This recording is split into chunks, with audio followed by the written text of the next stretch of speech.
America में Trump को चुने जाने के बाद ईरान के विदेश मंत्री ने बहुत बड़ी चेतावनी दे दी है। ईरान के विदेश मंत्री अब्बास अरागची ने कहा कि अगर युद्ध बढ़ा तो इसका असर सिर्फ पश्चिम एशिया में नहीं होगा, इससे दुनिया के कई और हिस्सों में भी अस्थिरता फैल जाएगी। ईरान से आई इस चेतावनी से पहले वहां एक वीडियो वायरल हो रहा है और सोशल मीडिया पर खबर यह फैलाई गई कि ईरान ने इंटरकॉन्टिनेंटल बैलिस्टिक मिसाइल का टेस्ट भी कर लिया है।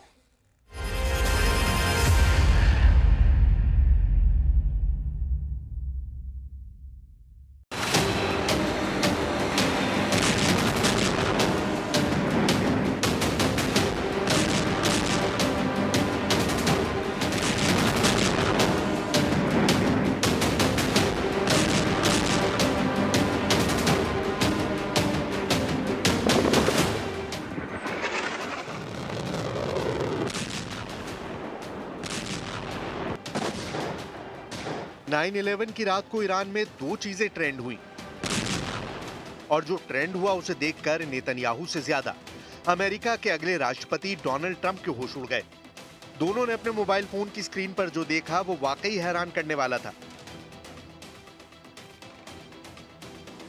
इंटरनेट पर ईरान में दो चीज सर्च की जा रही थी। पहले नंबर पर है ICBM यानी इंटरकॉन्टिनेंटल बैलिस्टिक मिसाइल और तीसरे नंबर पर फारसी में लिखा है व्लादिमीर पुतिन यानी रूस के राष्ट्रपति।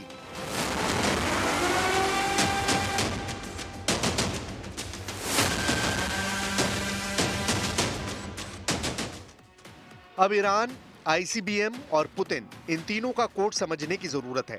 एक तरफ खामनेई इजराइल से बदला लेने की कसम खा चुके हैं, दूसरी तरफ व्लादिमीर पुतिन है जो ईरान के सबसे बड़े दोस्त हैं और बीच में लॉन्च हो रही है ईरान की मिसाइल।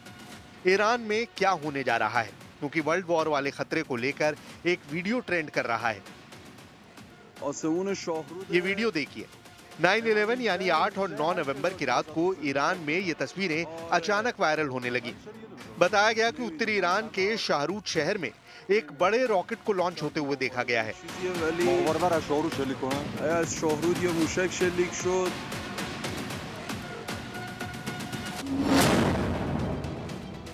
सोशल मीडिया पर दावा किया गया है कि शाहरूद, जहां ईरान का स्पेस सेंटर है, वहां से या तो सैटेलाइट लॉन्च की गई है या फिर ये ईरान की ICBM इंटरकॉन्टिनेंटल बैलिस्टिक मिसाइल का टेस्ट है। एक मिसाइल जो 5500 किलोमीटर की रेंज तक हमला कर सकती है, उसे ICBM का दर्जा दिया जाता है। आसमान में ये आग का गोला दूर दराज के इलाकों में भी नजर आया। अब सवाल है कि क्या ये वाकई ईरान के ICBM थी, और अगर ये ICBM थी तो ईरान सिर्फ इजराइल नहीं बल्कि ट्रंप के आने के बाद अमेरिका को भी अपने टारगेट पर लेना चाहता है।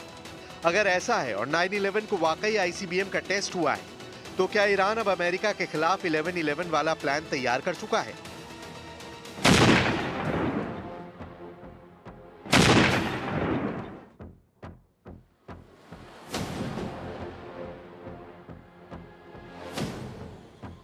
छब्बीस अक्टूबर को ईरान पर इजराइल ने हमला किया था। उसके बाद से ईरान आग बबूला है और उसने इजराइल पर बहुत ही खतरनाक पलटवार की कसम खाई हुई है।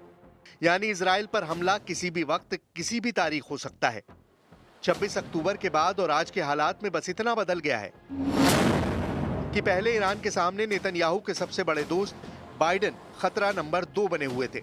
अब ईरान के सामने नेतन्याहू के नए दोस्त डोनाल्ड ट्रंप खतरा नंबर 1 बनते हुए नजर आ रहे हैं।